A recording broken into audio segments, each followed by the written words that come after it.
tardes a todos. Muchas gracias por hacerse presentes aquí en esta nueva reunión de Comisión de Derechos Humanos. En este caso, invitamos a la Procuradora de la Provincia de Buenos Aires, a la doctora María del Carmen Falvo, para poder conocer un poco más acerca de la situación delicada que se vive a partir de la trágica inundación que sufrió la ciudad de La Plata. Es habitual, doctora, que nosotros podamos hacer una introducción con sus palabras y con la percepción que usted tuvo acerca de lo ocurrido en la ciudad y del manejo fundamentalmente que nos preocupa a todos nosotros, que es el tema de las víctimas del temporal. Como ya hemos tenido la posibilidad de escuchar al fiscal Condomín Corta, también al fiscal Paulini, al propio juez Atencio, que vino a declarar aquí a la comisión. Nuestra idea es poder escucharlo a usted hoy atentamente y después abrir el debate o las preguntas o la reflexión hacia todos los senadores y hacia la gente presente, así como lo hicimos en otras oportunidades también con las personas que nos fueron visitando.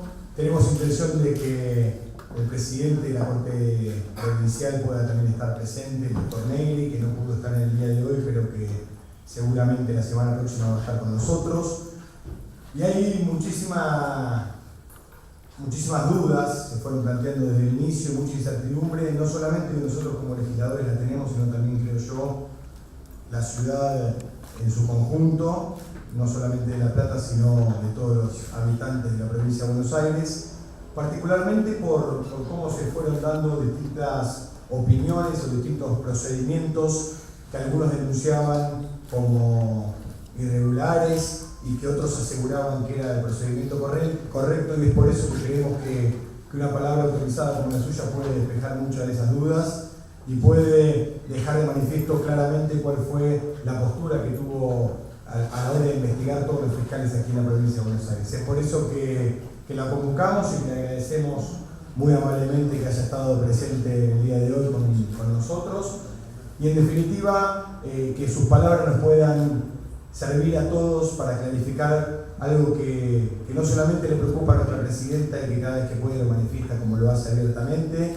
sino a nosotros como legisladores. Y creo yo, esta ciudad de La Plata necesita conocer baluartes y banderas que este proyecto político no piensa relegar, que son la memoria y la justicia, en este caso también la verdad, que es lo que más nos preocupa a todos y en definitiva lo que queremos tratar de aportar como instrumento legislativo desde esta Comisión de Derechos Humanos del Senado, que acerque mucho más a qué es lo que pasó a partir del 2 de abril en la ciudad y que se pueda clarificar cuál fue el procedimiento adecuado de cada una de las cosas que se hicieron. Muchas gracias por estar. Bueno, yo agradezco en primer lugar la invitación que se me hizo, porque desde mi lugar no sé si las expectativas que dijo el senador Carrera se podrán cubrir con mi presencia o con lo que yo pueda manifestar, pero realmente ha sido un hecho gravísimo, con consecuencias aún más temibles de lo que en el primer momento se veían, y además porque realmente la ciudadanía tiene el derecho de saber qué pasa, qué pasó y qué va a pasar, ¿no? Eso ya es más difícil, porque no podemos aventurar un futuro, pero por lo menos tal vez el tema que ha sido así tan improviso y tan catastrófico, porque realmente sobre todo para las personas más vulnerables que quedaban absolutamente en el desamparo, les ha afectado esta manera. Entonces es lógico saber, bueno, lo que se pudo hacer en ese momento, porque hay mucha confusión, no estaba realmente, yo creo que ningún sector demasiado preparado para una situación así, sino qué es lo que se fue haciendo. No sé qué me por favor, bueno, no, me fui a hacer bien levantando. Sino que realmente todos nos tenemos que poner en nuestro cuerpo cada uno la responsabilidad que le puede caber, por supuesto, pero además cómo podemos hacer ante un evento semejante para actuar tal vez de una manera más organizada, más preparada, más prolija y luego después las consecuencias, ¿no? yo creo que este es un fenómeno más allá del climático, que fue excepcional, tienen que ver muchos factores, no solo el climático. Entonces es lógico que los vecinos quieran saber, bueno, por qué llegamos a esta situación, qué es lo que hay que investigar desde el punto de vista de la justicia y qué le corresponde a cada uno de los poderes su papel, ¿no? Y no solo los poderes del Estado, sino también la ciudadanía, ¿no? Incluso hasta el prepararse para un evento que ojalá no se vuelva a repetir ni cerca. Pero bueno, yo estoy a disposición de lo que ustedes quieran preguntar y lo que esté a mi alcance poder manifestar, lo voy a hacer. Yo vine con parte de mi equipo porque a lo mejor hay números o cuestiones que, bueno, cada área tiene que trabajar.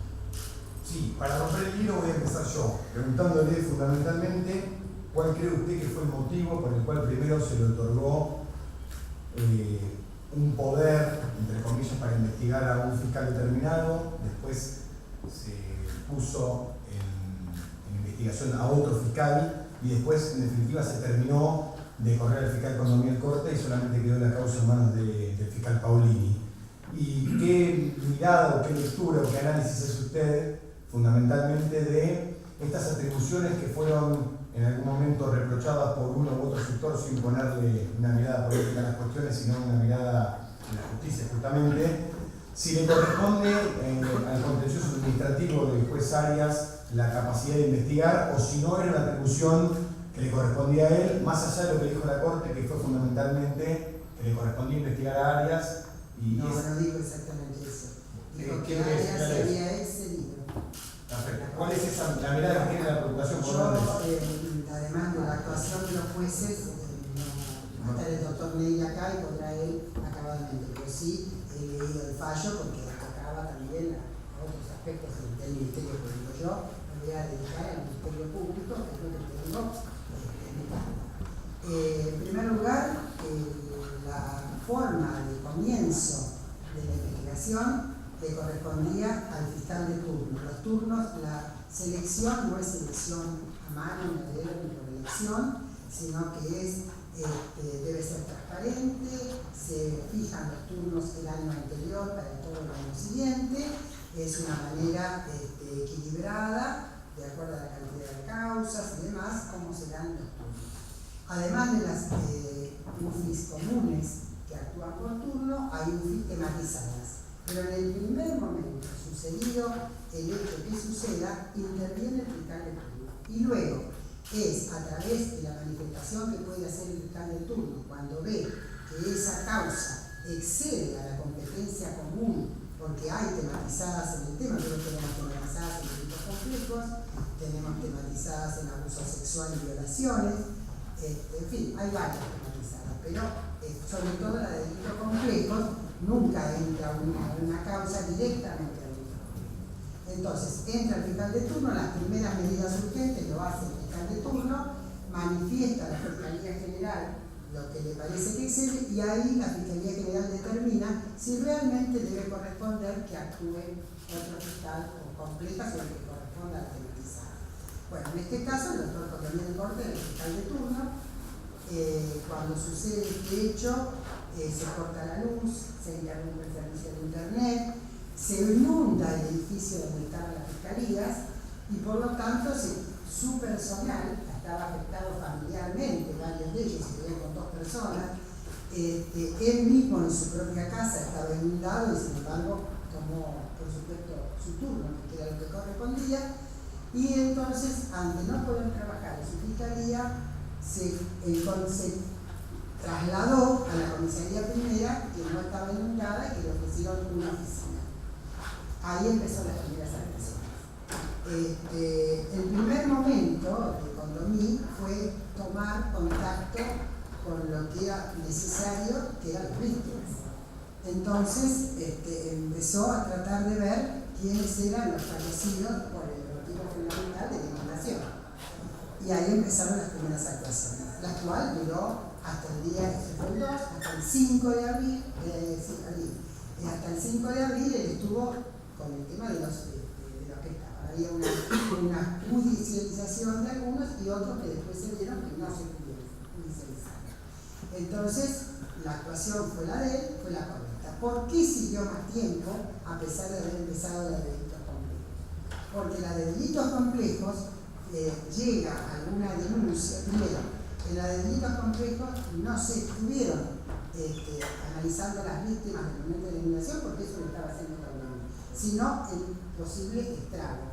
Atento que habían fallecido.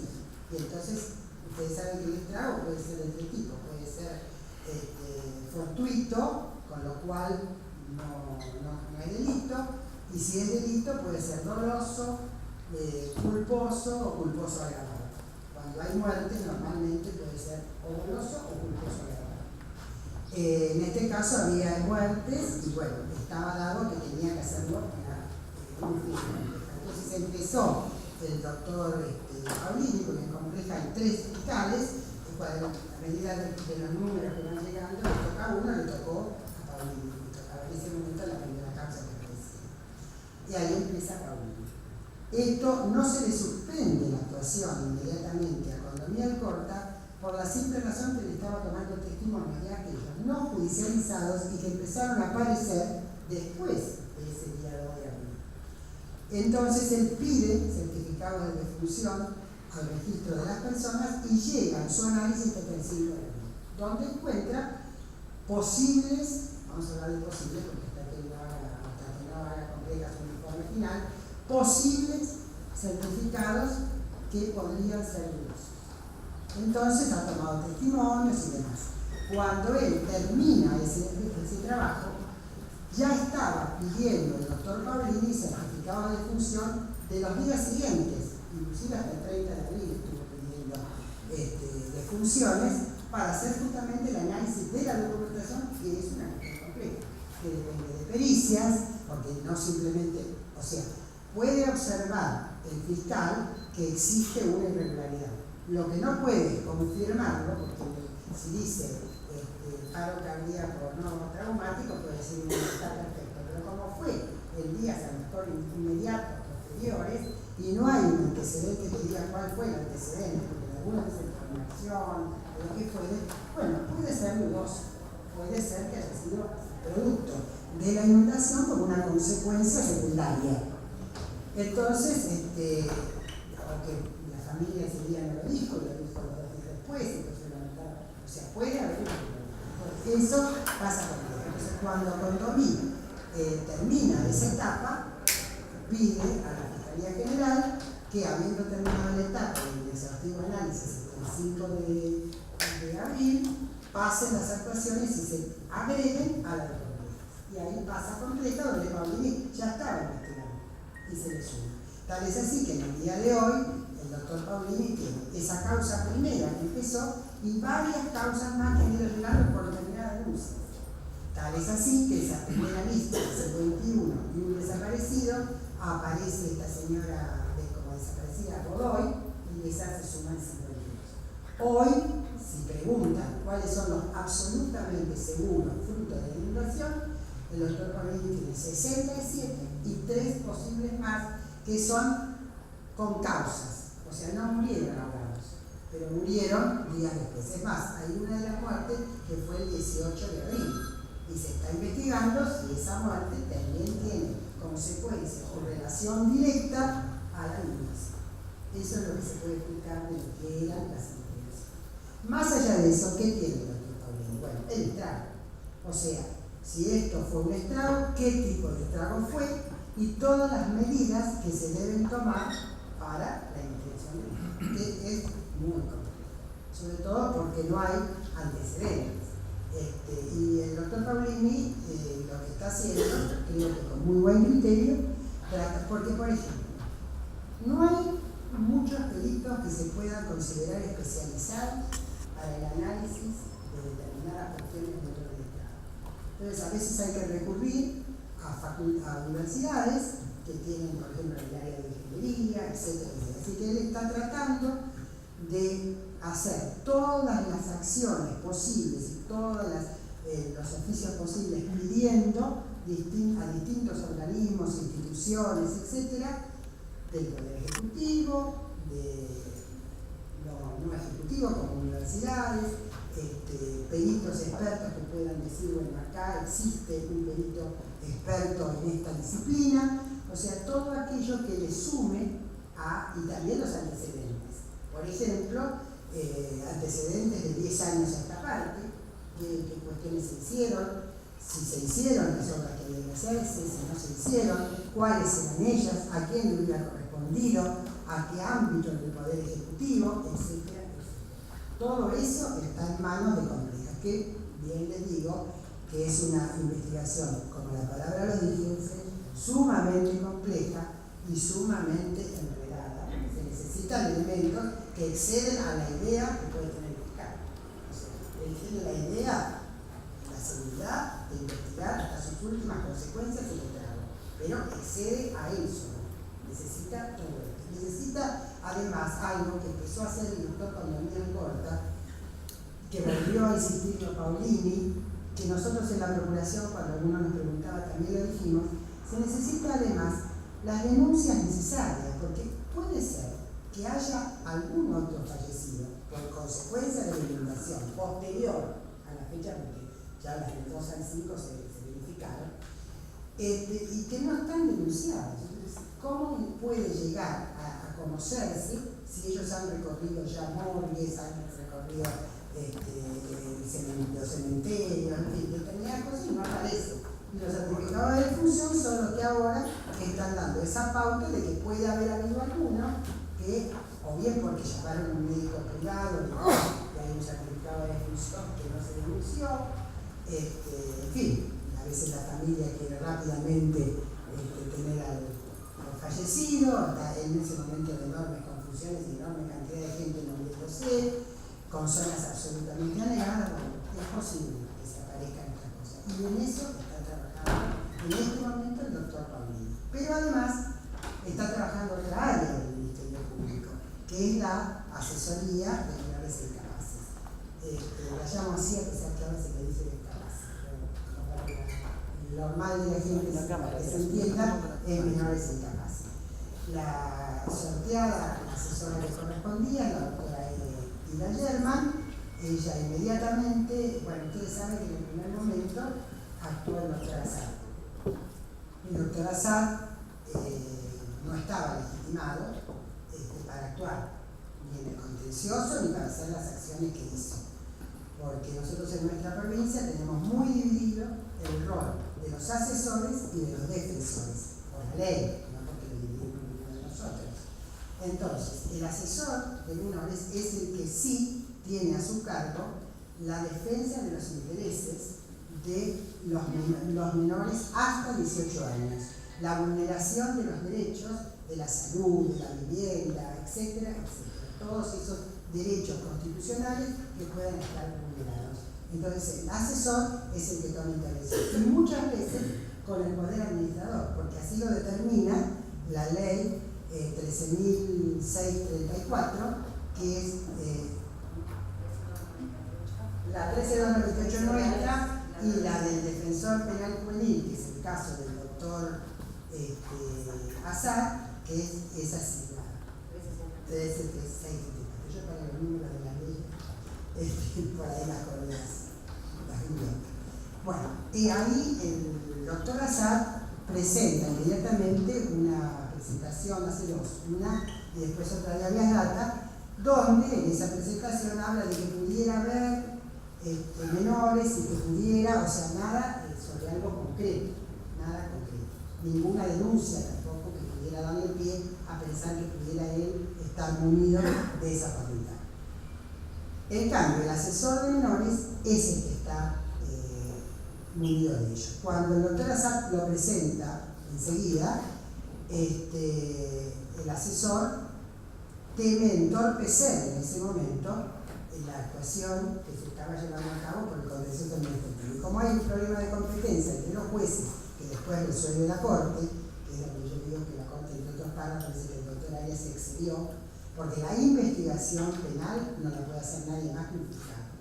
Él puede hacer un trabajo de investigación de responsabilidades administrativas, es otra cosa. Sí por eso le dice que se excede en sus funciones. Y además porque no fue por sorteo, sino que directamente el doctor Assad se lo presentó en el mismo despacho. ¿Eso fue el sábado y luego se sorteó? No, posterior. El sorteo del asesor fue posterior para no entorpecer estas presentaciones que estaban por resolver la Corte, pero no la competencia. Entonces, allí sí, bueno, ahí se hace el planteo, la Corte también dice que el doctor Assad se entiende que hay mala fe en la presentación, porque bien saben los miembros, tanto sea de la jurisdicción como del Ministerio Público, justamente que deben ser, en el caso de la Corte por sorteo, y en el caso de los asesores de menores también es por sorteo al que le corresponde actuar. ¿Por qué no le dio la fe al doctor Assad? Porque presentó directamente, recusó de hecho a los otros dos jueces administrativos y lo presentó en el escritorio del doctor Arias. Ese es el tema. Por eso la Corte interviene y le pide al doctor Arias que devuelva el expediente para que el expediente sea sorteado. Y después, bueno, ahí se corresponde y se sortea que el otro administrativista, etc. Bueno, y empieza a actuar la asesora de incapaces, previo a que el doctor Ossafrain le piden que le dé explicaciones al doctor Assad de qué manera debe actuar y para qué y por qué. El doctor Assad da sus explicaciones y las explicaciones no entran dentro de la ley que hay una vez. La ley que crea el fuero penal juvenil dice expresamente que el defensor penal juvenil, que es el cargo para el cual asumió, es un fuero especializado y está limitado absolutamente, no solo por la ley ella, sino por la ley del Ministerio Público, la nueva ley que ustedes votaron hace poco y la anterior. La misión del doctor Assad es nada menos que la importantísima y noble función de defender a aquellos menores hasta 18 años que pudieran haber cometido un presunto delito. Y además puede presentarse como particular damnificado en aquellos que él esté defendiendo y que le denuncien que han tenido un acto de violencia o han cometido un delito contra él, él se puede presentar como particular damnificado. Excepto hechos que legitima la ley, todo lo demás está fuera de la ley que le da lo que debe ser. Por eso el doctor Ossafrain, que es un fiscal general, cuando... Perdón, el defensor general, ¿qué dije? El defensor general, el doctor Ossafrain, al tomar conocimiento y de esta explicación que da, le recuerda al doctor Assad cuál era su misión y su función, y por lo tanto dice que se inhiba a partir de ese momento de actuar en lo que no sea su específica función.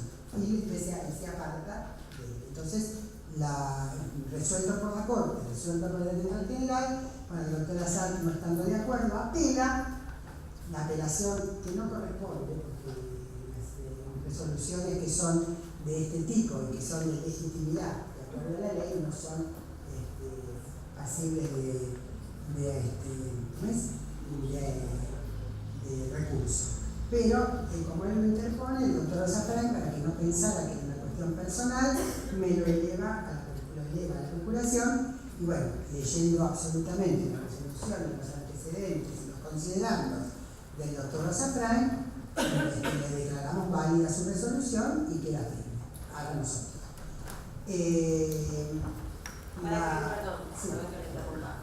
Para que quede claro, la doctora Emilia Sherman, ¿a partir de cuándo interviene entonces? Y unos días después, cuando se resuelve el tema de competencia, porque como ahí estaba... Después de la resolución de la competencia. Y previa a la intervención del doctor Assad, no hay ninguna intervención en la asesoría de incapaces.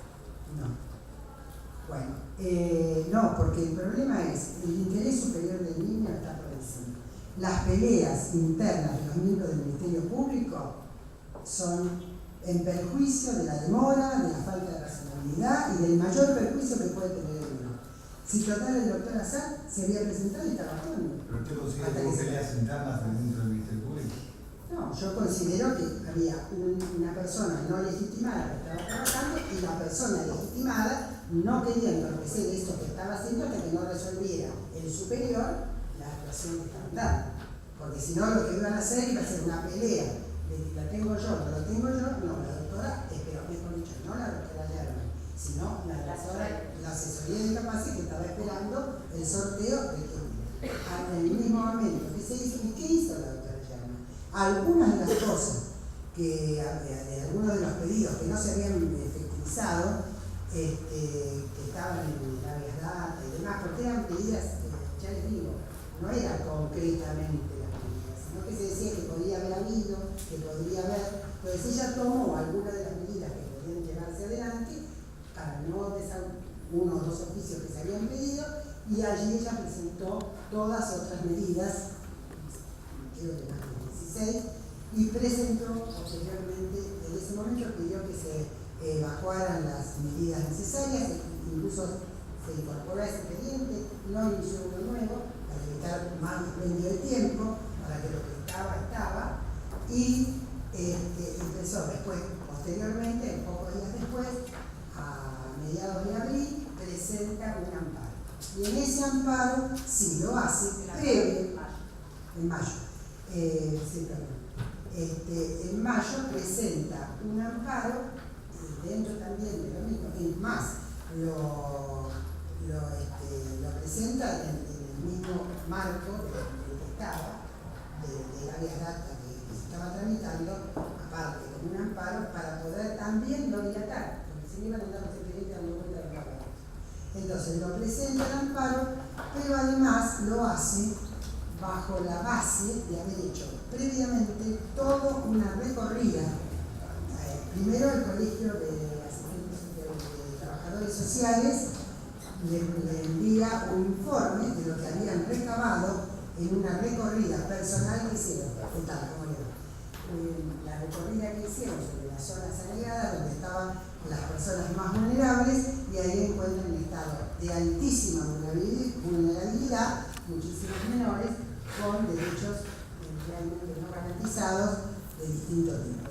Entonces ella, con esos elementos de los asistentes sociales, a todas las actas que ella recorrió e hizo, hablando con los vecinos, inclusive a ver si había algún chico que había fallecido y no se había sido denunciado, alguna comunidad. Muchos que encontró en el reglamento, muchos enfermos con padecimientos mentales. Exactamente, el estado en total abandono, chicos con problemas respiratorios agudos, en ese relevamiento que hizo la asesora a través de las trabajadoras sociales, con todo el cuerpo de asistentes sociales y con médicos también que se sumaron al operativo. A partir que tuvo esas pruebas fehacientes, ahí presenta el amparo inmediatamente para que se tome desde donde corresponda todas las medidas que cesen ese estado. En este momento, en el día de hoy, todavía se lo presentó en el juzgado de área, justamente porque son cuestiones ahora que van a pasar por el Estado administrador. Hasta el día de hoy no hubo ningún despacho de doctor Arias. Es un amparo. Una pregunta, doctora. Usted en el transcurso de 10 días impartió alguna instrucción específica. Yo no puedo dar instrucciones particulares, las tengo prohibidas por ley. Las instrucciones son generales y cada fiscal debe utilizar las estrategias que crea necesarias para la mejor investigación. Y a su modo de analizar la situación hoy, ¿cree que el procedimiento tanto de Control Corte como después del fiscal Paulini es acertado? Está en plena investigación y yo no podría decir nunca eso porque después si realmente no está... Paulini sí, pero el Corte ya no está más en investigación. No, sí, bueno, eso tiene relación con la investigación que está siguiendo Paulini con cuestiones que hizo contaminantes. Entonces no podría, sería osado de mi parte dar una opinión y no sé, en este lugar. Pero sí, eso lo tengo que decir. Sí está claro para usted que hubo una mala interpretación de funciones en el procedimiento tanto de AXAR como de Arias. Bueno, el de Arias, después al final tomó las causas que llevaban los otros administrativistas. Yo no conozco la causa de Arias, no podía decir lo que hizo y lo que dejó de hacer, porque además pertenece pertenece a la jurisdicción, cuestión que le corresponde a la Corte. Pero sí sé lo que resolvió la Corte con motivo de la competencia, que en ese momento fue inadecuado. Pero la Corte también deja sentada que la competencia le corresponde, doctora. En la parte administrativa, no en la parte de investigación. No, la parte administrativa. Al fuero porque eso es administrativo, no a la Dice la Corte no es a lo plural, dice al foro administrativo y lo manda a sorteo. Exacto. ¿Cuál es el motivo por el cual se aparta la personalidad corta? No se aparta, yo lo dije. Cuando él termina de hacer todos los análisis hasta el día 5, como ya estaba empezando a actuar el doctor Paulini con las cuestiones complejas y ya él había tomado testimonio para esa lista que era superior a las 52 personas, bueno, entonces él pide, no lo partí yo ni me lo partó nadie, él le pide a la Fiscalía General que según su entender, después yo tendría que analizar en su momento su entender, según su entender, la causa debía pasar a la Fiscalía de Complejas a fin de que el fiscal de Complejas tuviera toda la actuación ahora que estaba profundizando el tema de estos certificados de defunción posteriores al día 5. Es distinto de lo que manifestó acá igual. Porque acá el fiscal Conde Rota dijo que tenía mucho que investigar, que estaba muy comprometido con el tema, que había detectado 94 certificados médicos que tenía que seguir investigando y llamar la atención que en toda esa investigación, en el medio diría, bueno, la paso de mano. Ahí es donde nos hace ruido, por eso es la situación de ustedes, porque nunca imaginamos citarla a ustedes a este lugar. Pero sí, a partir de la declaración del propio fiscal y de lo que después le pudo reforzar. Pero fíjese que cuando él tiene que empezar a analizar, él analiza hasta el 5 y ahí encuentra algún certificado. Pero después, cuando Paulini ya está empezando a investigar y pide todas las defunciones a partir del día 2, nuevamente, hasta en adelante, creo que incluso hasta el 30 de abril seguro, sigue investigando. Él dice, bueno, si ahora está investigando él el problema de los certificados, entonces que ahora tenga todo para poder investigar, a lo mejor algo que a mí se me pasó. Más o menos así. O sea, no dice mucho más. No hay nadie lo apartó, él pidió a la Fiscalía General que le pasara la causa. La Fiscalía General analizó las razones que le venían, que si total ya estaba en Compleja, mejor que el fiscal de Compleja tuviera todas esas cosas. El ruido es otra cosa. Sí, está bien. Una consulta acerca del tema de las autopsias. En una situación como vivimos los platenses, una situación de estrado, la ley plantea que a todas las víctimas se les hace autopsia. No, yo le voy a decir exactamente lo que dice la ley. La ley plantea que todas las víctimas se tienen que hacer autopsia. El artículo, yo le digo ya. El poquito porque no, le quiero leer exactamente el número de artículo que es 251.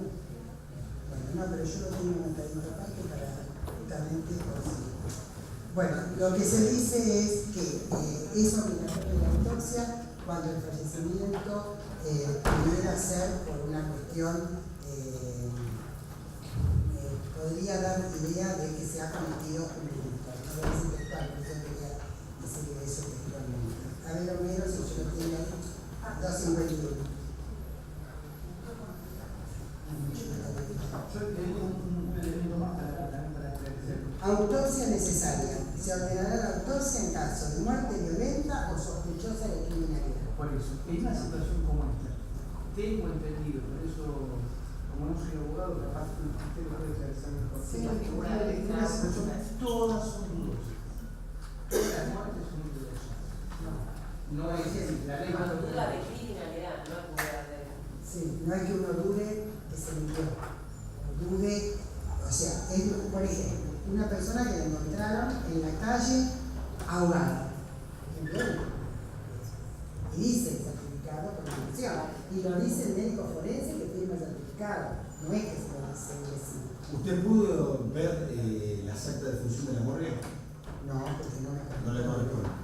Lo que vi, o por lo menos hablé incluso con el doctor Paulini, es que él había advertido, no, y dice que hay varios que vio muerte por detención. ahí es donde, por lo menos en lo que me corresponde a mi persona, se me genera una duda. El fiscal, con Daniel Corta, plantea que su investigación tenía contemplado 52 víctimas, de las cuales él pudo chequear en persona la situación que había recabado en la morgue y investigaba una determinada cantidad de certificados por fuera de eso de la morgue. Ahí es donde nos confiesa o declara que muchos de los certificados que se habían realizado en la morgue tenían la misma firma del mismo médico. Será el médico forense. Del médico de forense. ¿Eso es un procedimiento habitual? No es habitual, pero mire, ¿Corresponde que así sea? Mire, eso lo decide el fiscal. Si no es Pero dentro en su de la... experiencia, digo, más No, mi experiencia... Era los policías que estaban de turno ese día. pero de Exacto. 52 por 21 hecho por el mismo médico, a la misma hora. A la misma hora, no podía. Bueno, una cuestión quizás administrativa. Por eso digo, pero administrativamente Claro, válido, pero eso no es un cuestionamiento, es un criterio administrativo, si corresponde que así sea o no. Si corresponde, si era el médico que hicieron los reconocimientos médicos y que hacían un reconocimiento cada 15 minutos, era aquello que no realizaba la autopsia. Una autopsia lleva entre 1 y 2. Es decir, cuando no se hace esa autopsia se puede certificar de esa manera. Cuando el médico, en base a las circunstancias y a un reconocimiento del cuerpo, ¿Se entiende lo que queremos, la posición que queremos marcar mayormente? Una cosa es que uno diga, esto es una irregularidad, y administrativamente no es correcto. No, el tema es así. Cuando es otro tipo de cuestiones, por ejemplo, yo tengo dicho 1000 veces, siempre hagan autopsia. Siento que, bueno, si me entierro en familiar, porque me dio un infarto y el médico me aseguraba, eso. Pero en este caso, que eran cientos, parecían, de entrada, que podían ser cientos, y que los encontraron ahogados, o que los signos eran de haber sido por inmersión. Bueno, el fiscal decide, deja que se haga interiormente en la morgue con un médico forense que los encontraron. Hay gente que lo encontró de los bomberos. Los bomberos lo llevaron y lo salvó. Lo encontré en la calle tal, está todo identificado dónde fue encontrado cada uno. Algunos lo ha llamado la familia, le ha dicho que esto es así. Entonces, bueno, la gente además, ustedes saben que por eso ahora se está analizando la actuación de los médicos también, no de los forenses en general, sino de todos.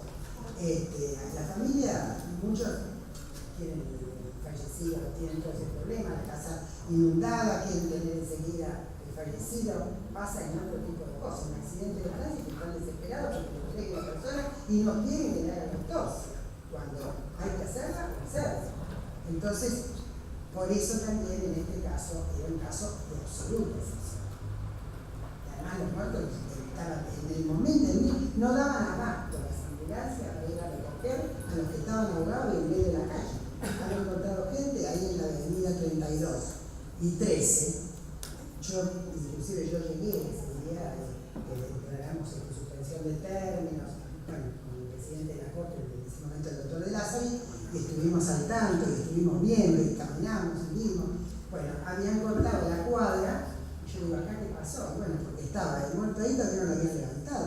Hubo muertos que estuvieron 2 horas hasta que llegaron a levantarlo. Las ambulancias no daban abasto, los bomberos no daban abasto. Algunos lo llevaban los propios bomberos, otros los levantó la ambulancia.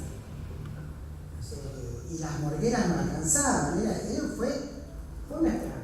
Sí, No fue un hecho común. No, sí, pero lo que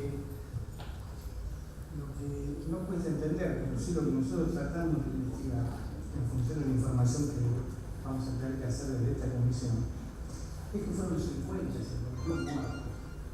¿No? Estamos hablando de 500, estamos hablando de 500. No, pero estaban llegando uno atrás del otro, de ahí a 9, de a 10, entonces se suponía que iban a ser muchos más. Y hacer la autopsia a una persona que tiene el médico es absoluta en ese momento, de la inundación, que lo levantaron en la calle, que estaba ahogado, ¿para qué van a hacer la autopsia? ¿Cuál es el sentido? No hay obligación, si lo quieren hacer lo hacen. Ahora, yo quiero que usted le pregunte al familiar si quieren que la hagan o no. Ellos quieren tirarlo o enterrarlo. Exactamente. Ese es el Ahora, tema. ¿por qué entonces sería, como el tema también que nos preocupa es, no solamente a nosotros, sino al conjunto de la ciudadanía, y estoy seguro que la justicia también, ¿por qué ha habido, si es que ha habido, negligencia de algunos médicos, ¿no?, de poner paro respiratorio no traumático? Bueno, eso es lo que se está investigando. Eso es lo que se está investigando. Entonces, concretamente, lo que se está investigando es a los médicos forenses o al fiscal. No, el fiscal no está en investigación todavía porque tengo que esperar el resultado de lo que diga el fiscal de completas en base a lo que él esté analizando de los distintos certificados de función.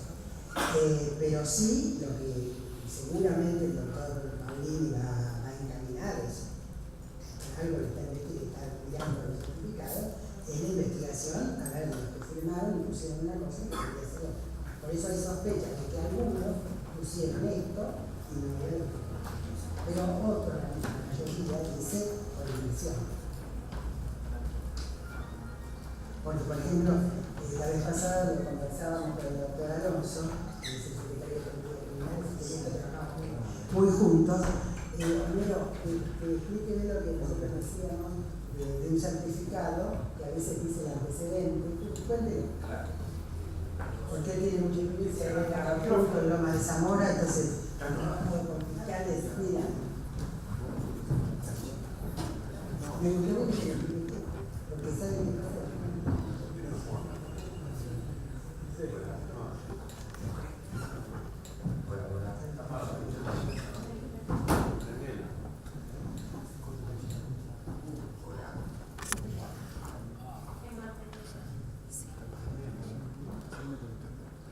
Hola. Bueno, en los certificados de defunción aparece una primera causa, que es la inmediata, que generalmente es un paro cardiorrespiratorio, que podrá ser traumático o no traumático, cuando el mismo se debe a un trauma, golpe o una situación similar. En el caso que sea traumático, bueno, ahí hay que judicializar la investigación y hay que dar intervención al fiscal competente. En los certificados suele aparecer una segunda y hasta una tercera causa. Entonces, les decía, la primera causal es el paro cardiorrespiratorio. Puede haber una segunda causal que puede ser un carcinoma o algún antecedente, alguna patología de base que tuviera la persona, que tuviera la víctima y que a consecuencia de la misma fallece. Lo que hace al tema en cuestión, a los certificados, por ejemplo, yo he traído uno para, eventualmente pensé que esto se podía llegar a plantear. Hay un médico forense que establece, dice, siendo claros las causales de deceso de la víctima y no presentando lesiones traumáticas, le aconseja al fiscal la no realización de la autopsia. Y dentro de las condiciones médico-legales, dice que la víctima presenta un síndrome asfíctico con presencia de cianosis cérvico-facial, salida de líquido sanguinolento por fosas nasales y boca, resto de hojas y pasto, cuadro compatible con asfixia por sumersión.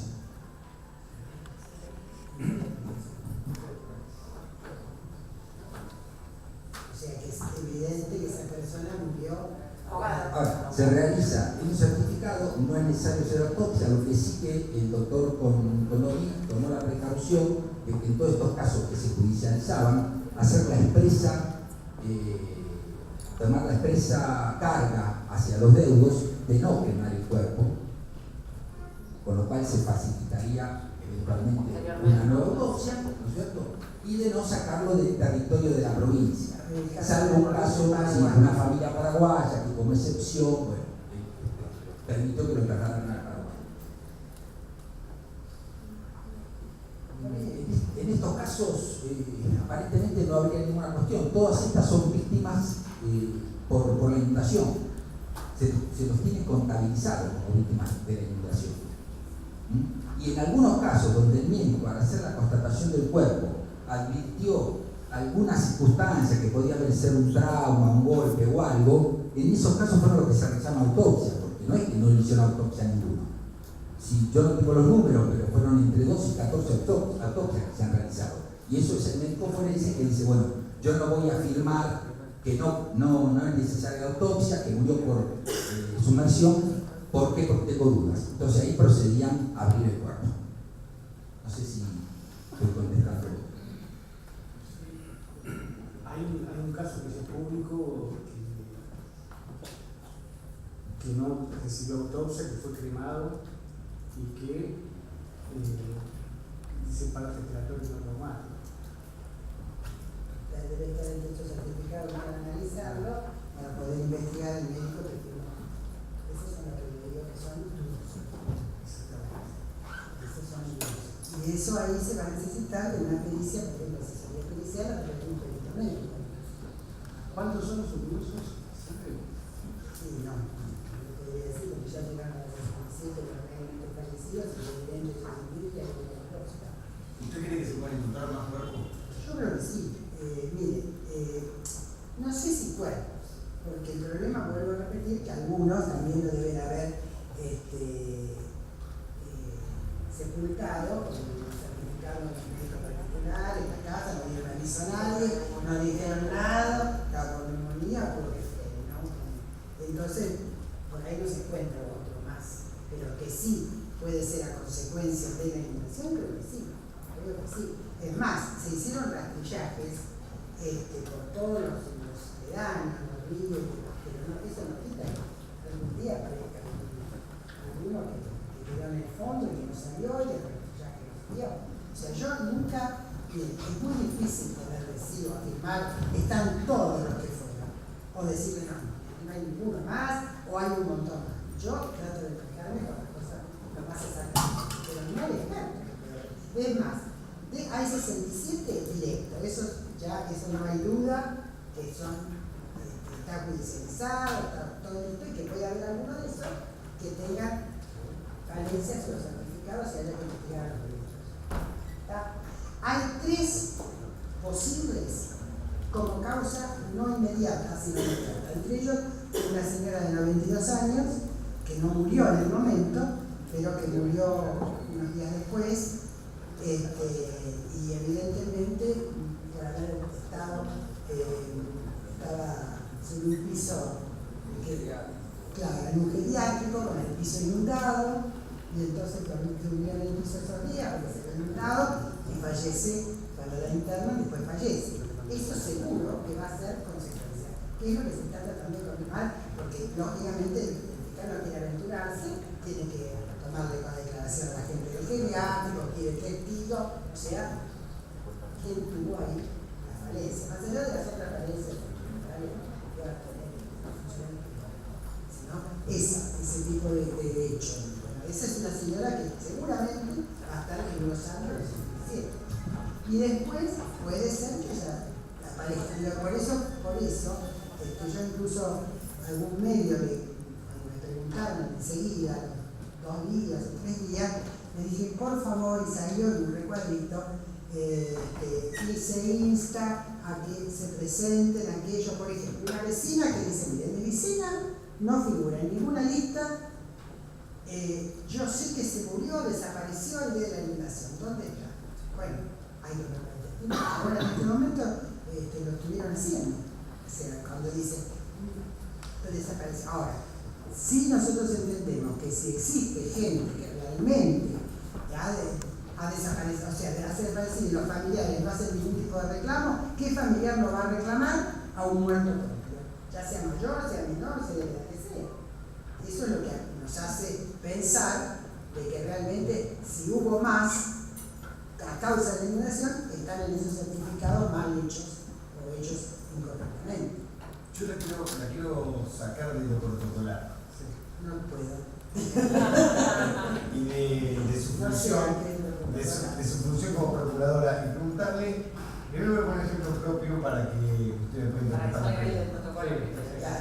Cuando nosotros tenemos algún tipo de controversia, contrapunto, chicana dialéctica desde lo político, por eso, la sociedad y el resto de los pares hace su análisis. Usted, saliendo de su lugar de procuradora y entendiendo o dejando entender que quizás hubo algún contrapunto en lo judicial o alguna mala interpretación de uno u otro funcionario judicial, ¿Qué sensación le causan mirándolo a la distancia y diciendo, bueno, en algo tan delicado como una tragedia que sacudió la ciudad, cómo se puede llevar a banalizar algo tan extremo como la vida y la muerte en una competencia jurídica que creo yo que tiene más un trasfondo judicial que justamente develar qué es lo que pasó en la ciudad y qué es lo que hace que estemos todos acá, periodistas, sociedad, legisladores, que algunos quieran seguir interpretando esto como algo político y nosotros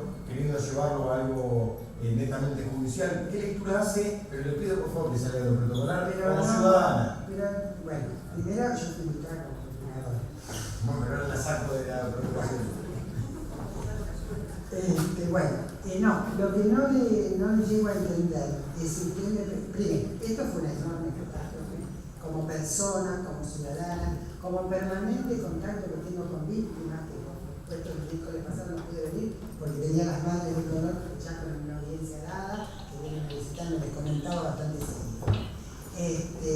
Así que como ciudadana me parece terrible que en un tema así no se llegue a las últimas consecuencias como debe ser. Eso pongámoslo como título. Ahora, lo que no le entiendo es por qué me dice lo de la pelea judicial. Eso ya excede a mi persona, sino a los protagonistas, porque no es un problema. ¿Pero usted cree que hubo una disputa interna No. de lo judicial? Por eso le pregunto. Pero ¿desde qué lugar?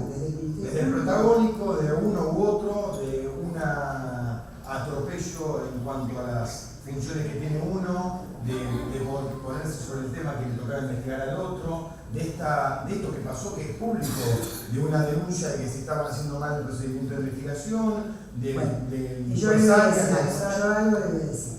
Yo voy a hablar del Ministerio Público. Les pido por favor que no me hagan opinar de los jueces porque puede ser que en algún momento se tengan que actuar. Entonces no puedo. La verdad no puedo por mi papel. Pero sí le voy a decir algo del Ministerio Público. El Ministerio Público, los dos fiscales que acaban, van o bien dentro de su actuación. No estuvieron en la culpa de nadie, porque lo que pasó fue que al revés, hubo una injerencia de otros protagonistas en la investigación. Pero eso que está claro que hubo injerencia. Hubo injerencia, de entrada hubo injerencias. Ahora saquen ustedes la conclusión. Yo, si tengo que decirles quién tuvo injerencia y por qué, cómo y dónde, lo tengo que decir en otro ámbito que no es este, sino en el que me corresponde, en el que me corresponde.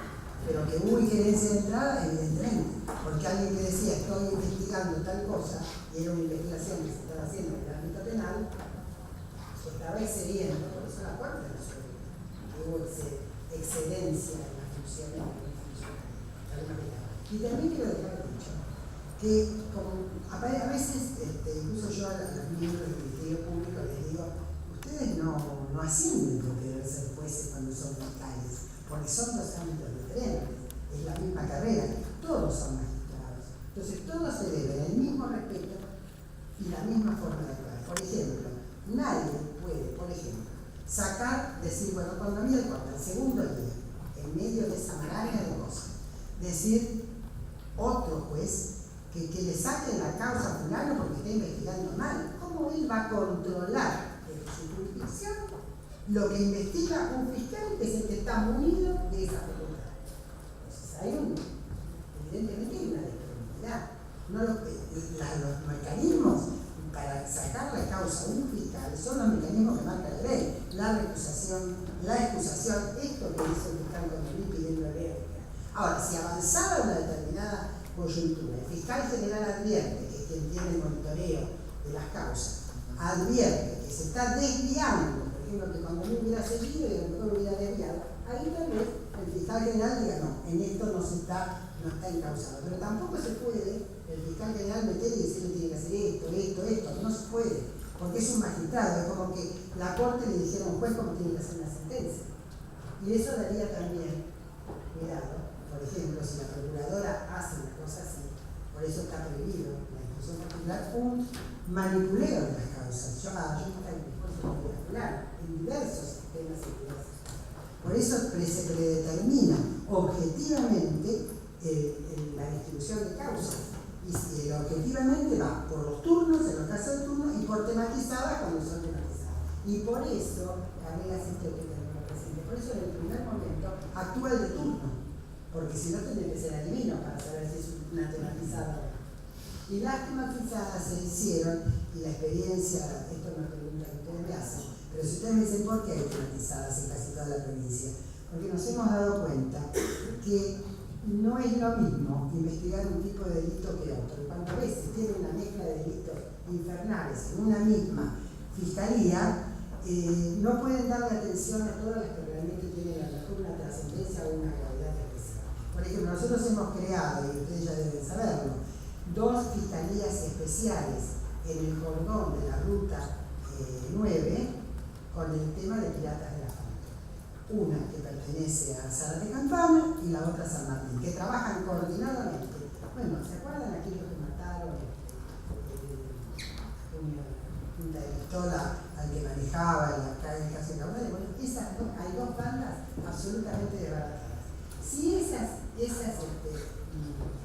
investigaciones hubieran caído, una en Zárate, otra en San Martín, y se enteran, y cada uno hubiera hecho alguna cosa, yo estoy segura que eso hubiera salido.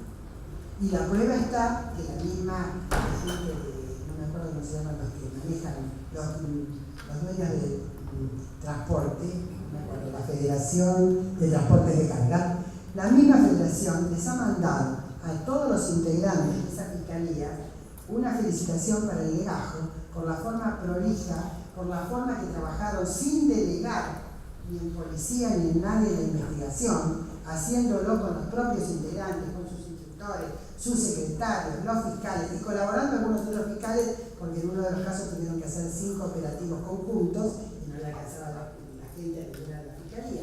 Han trabajado en conjunto para eso. Entonces, quiere decir que la tematización es un éxito. Y en realidad, en los procesos modernos en Latinoamérica se está dando mucho la tematización. Muchísimo. Miren, otro ejemplo.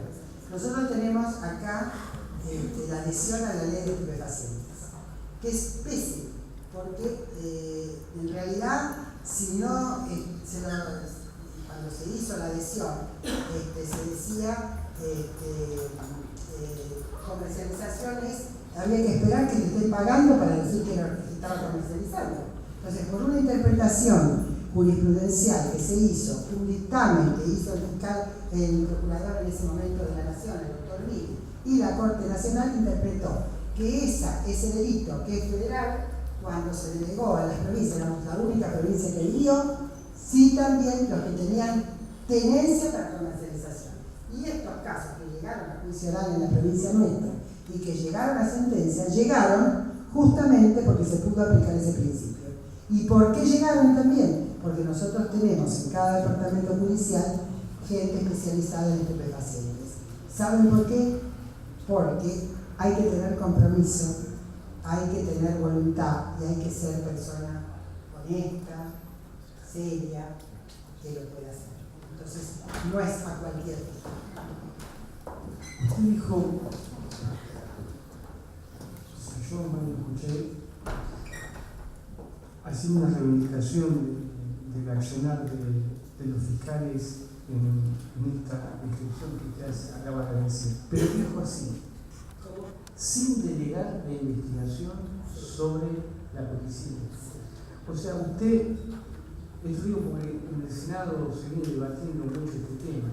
¿Usted cree que hay investigaciones en donde los fiscales delegan la investigación a la policía y la policía es la que termina haciendo la investigación del cual el fiscal debería hacer, y que los fiscales reciben toda la información que le da la policía y que en función de eso actúan?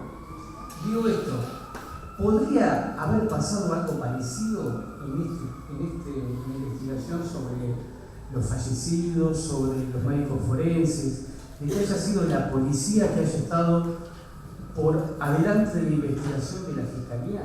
No, porque lo que hizo en ese momento los médicos forenses son los médicos que certificaron, son peritos, que son peritos de la policía científica, no es la policía ni de seguridad ni de investigación. Ahí no investiga nadie, y depende del ejecutivo, porque bueno, son los médicos forenses que tenemos. Esa es la verdad, porque inclusive las asesorías policiales tienen muy pocos médicos forenses.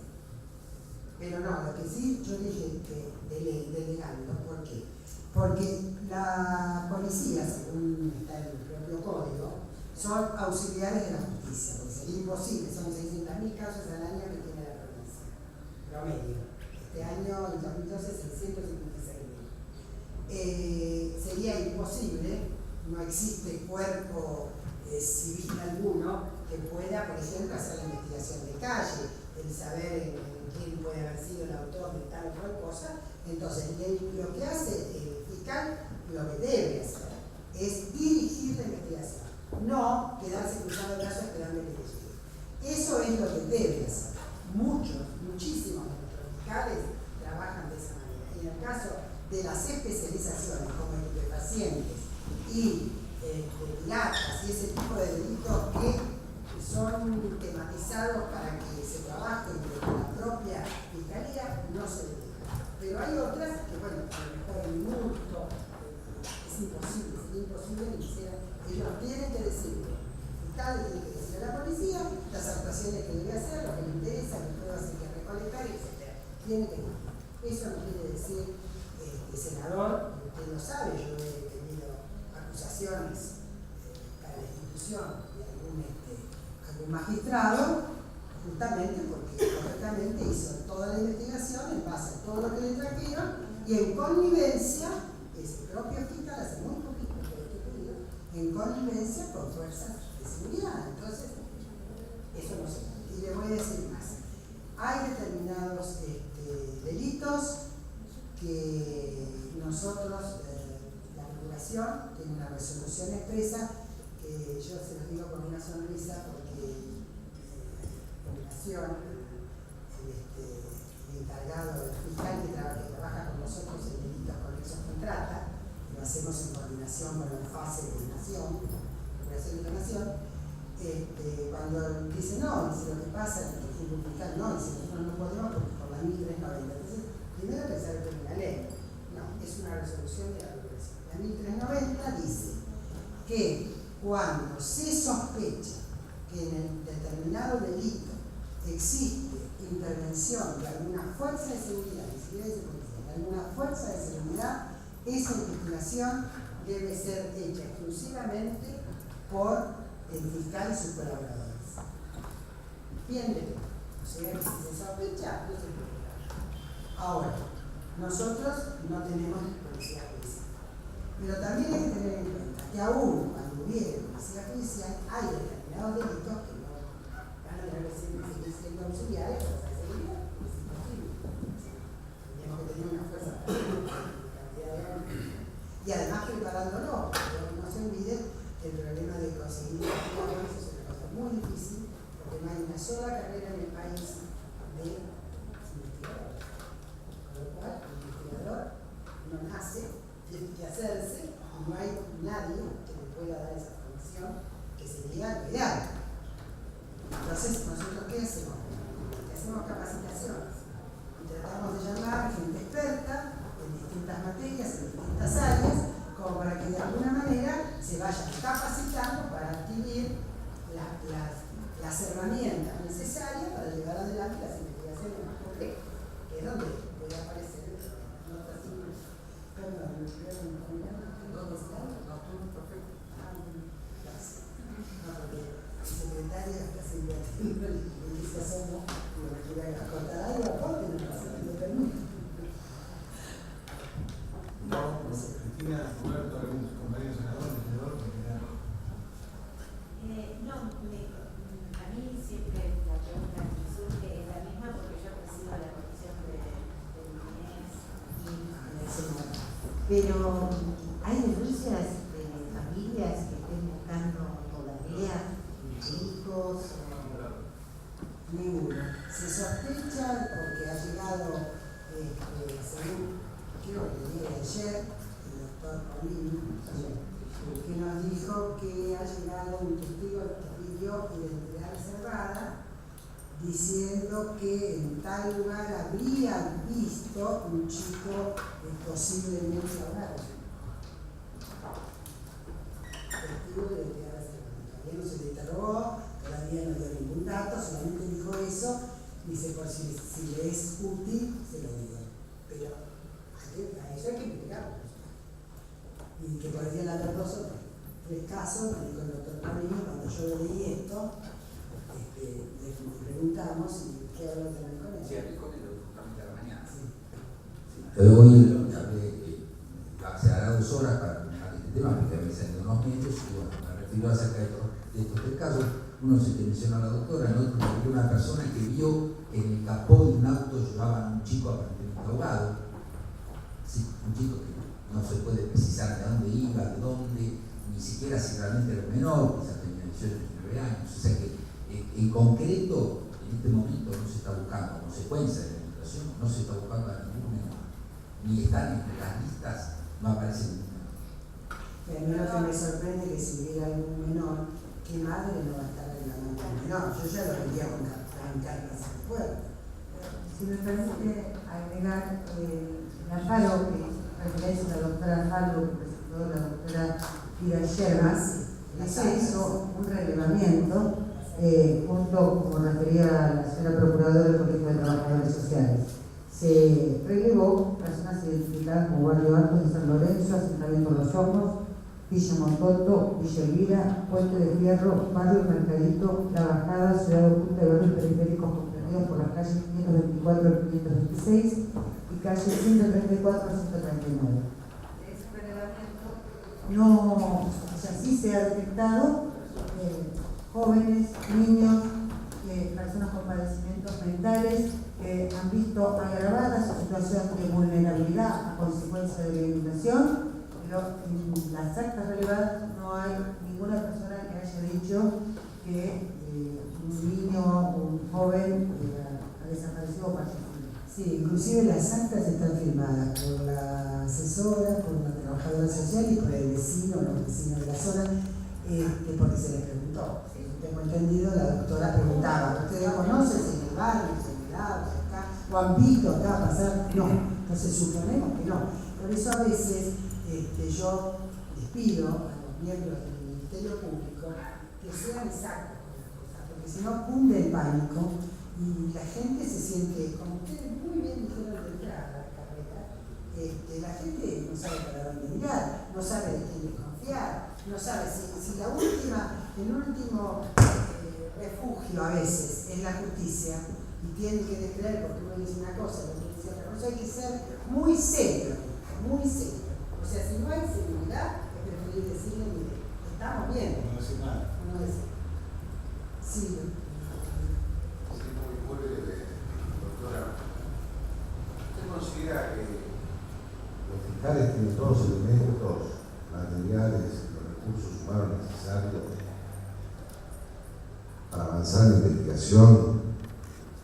De no ser así, ¿de qué manera la Procuradora General podría auxiliarlo? ¿Sabe cuál es el problema nuestro? Que algún día queremos saber definitivamente cuántos son los muertos. Porque además No, hasta ahora. nada indica, por lo menos, creo que algo que estaba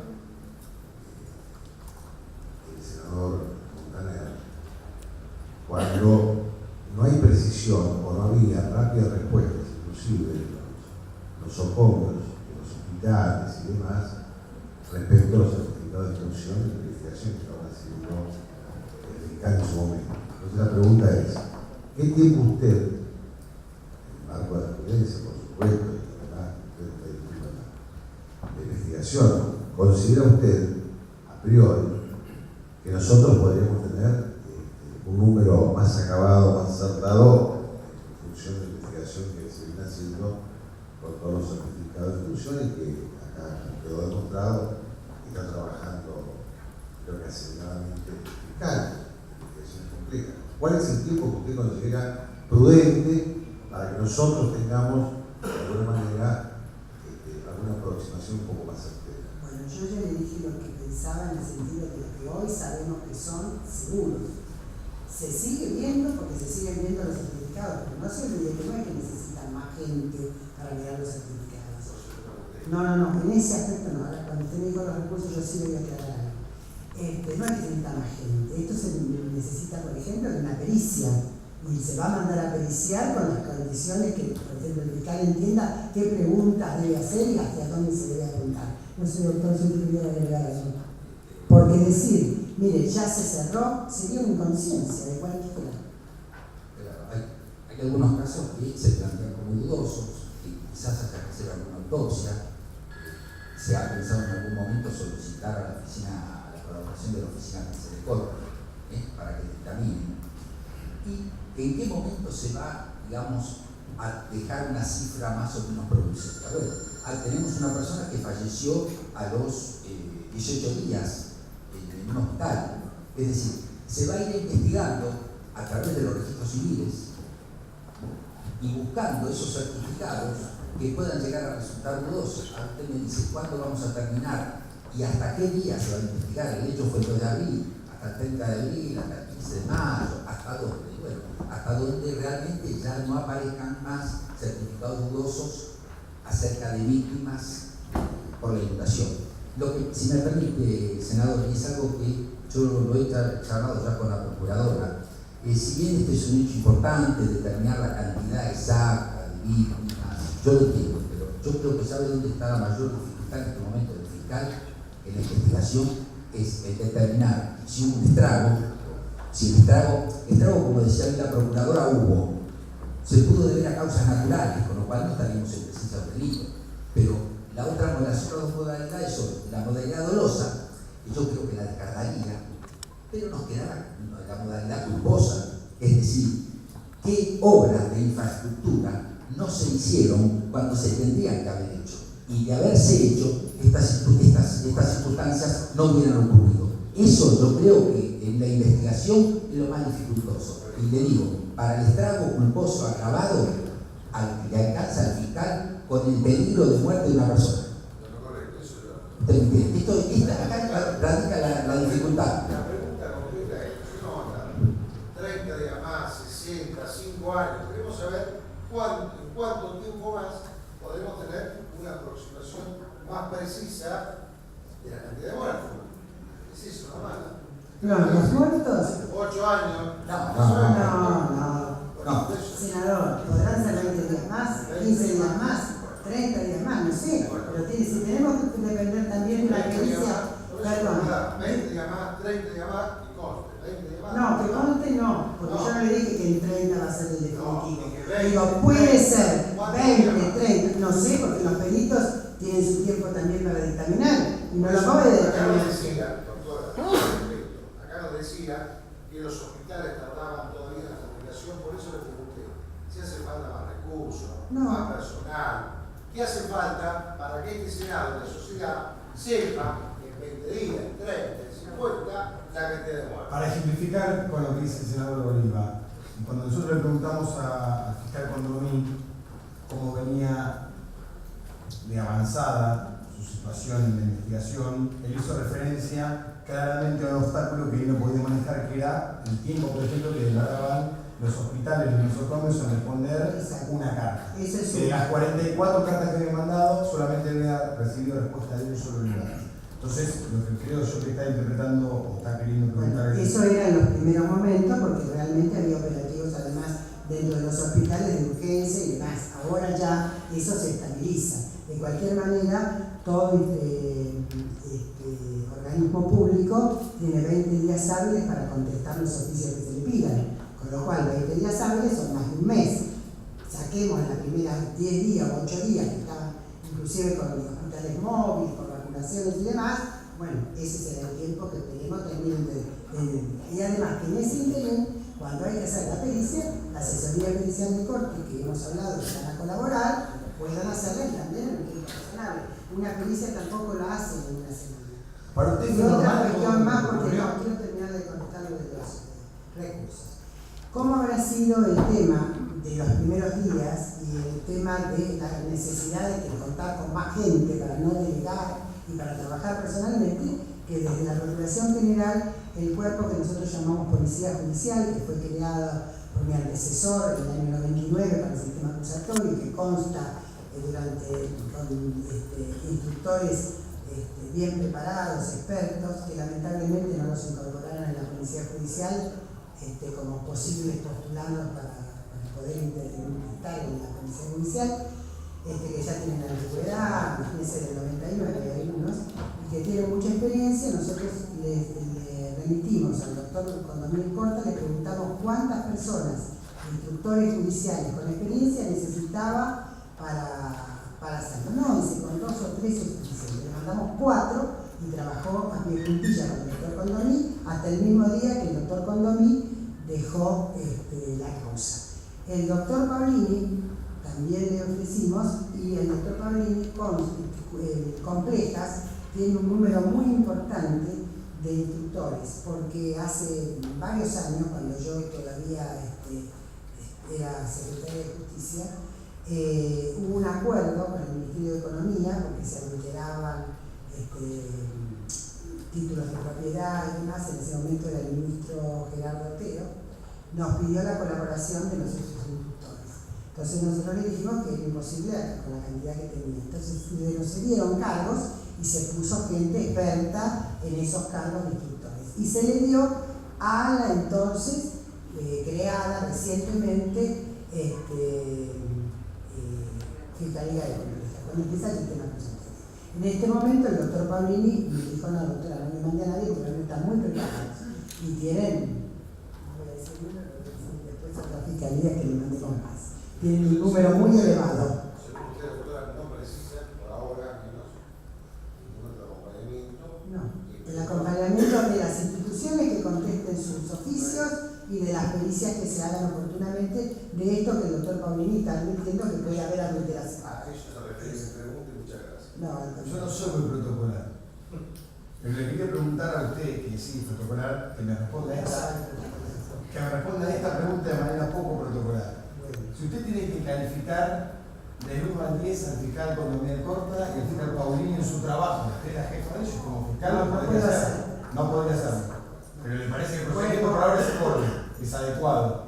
Esperemos cuando yo no conozco la investigación, el expediente, no puedo tener acceso porque lo tengo que ver. No puedo ver particularmente la causa, ni nada. Sí sé, por lo que inclusive el secretario de Política Criminal está permanentemente, porque no sé, por ejemplo, mi función de evaluar consultas, sí la puedo hacer. Pero las consultas honestas, ¿a dónde podríamos mandar a hacer la pericia? ¿Y qué le decimos nosotros? Asesoría pericial. O si tenemos según qué tipo de pericia, tenemos el Instituto de Ciencias Forenses del Ministerio Público, que se llama Zamora, más el que se agregó ahora en Junín, que con determinada pericia la puede hacer dentro del propio Ministerio Público. Y si ustedes me preguntan qué es lo ideal, ¿saben qué es lo ideal? Que cuando podamos arrancar con policía judicial, podamos tener regionalmente morgues e institutos de ciencias forenses que puedan estar dirigidas por el Ministerio Público. Porque si no tenemos que seguir derivando. Claro, el de Lomas de Zamora es absolutamente muy completo y ahora, es más, voy a decirles la verdad de esto.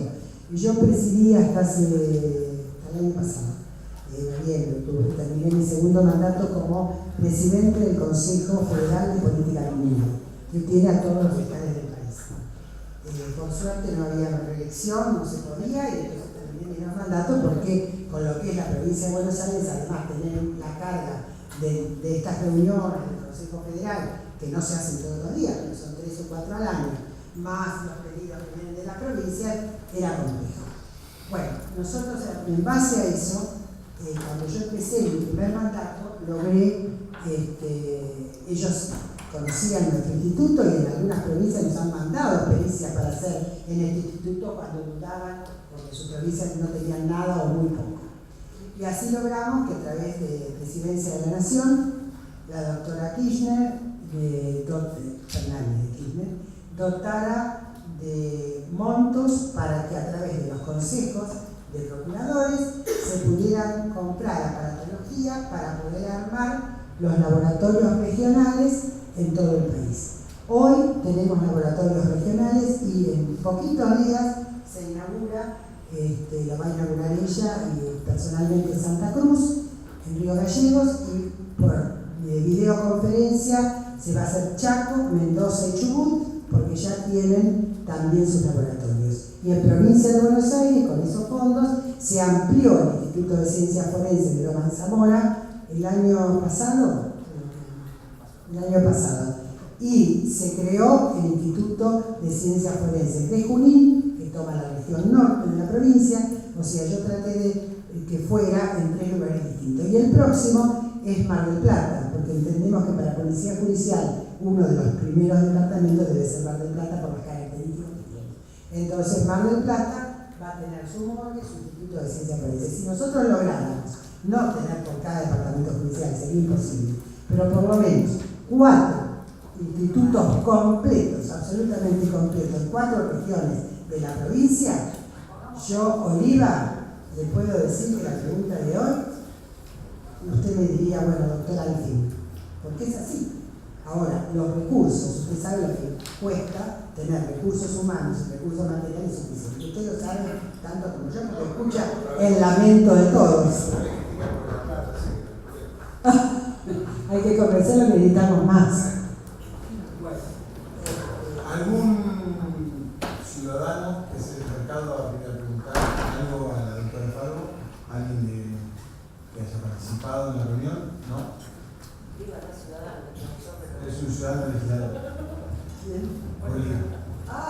Bueno, doctora, muchas gracias por participar de esta comisión. Esperemos la semana que viene poder recibir al doctor Negri. Sabemos que al intendente de la ciudad de La Plata no lo vamos a poder recibir porque no quiere participar, pero sí esperemos que el doctor Negri pueda estar aquí acompañándonos. Gracias por el tiempo. Gracias a ustedes. Espero que les haya aclarado un poco el panorama. Les he tratado de dar todas las explicaciones. Gracias.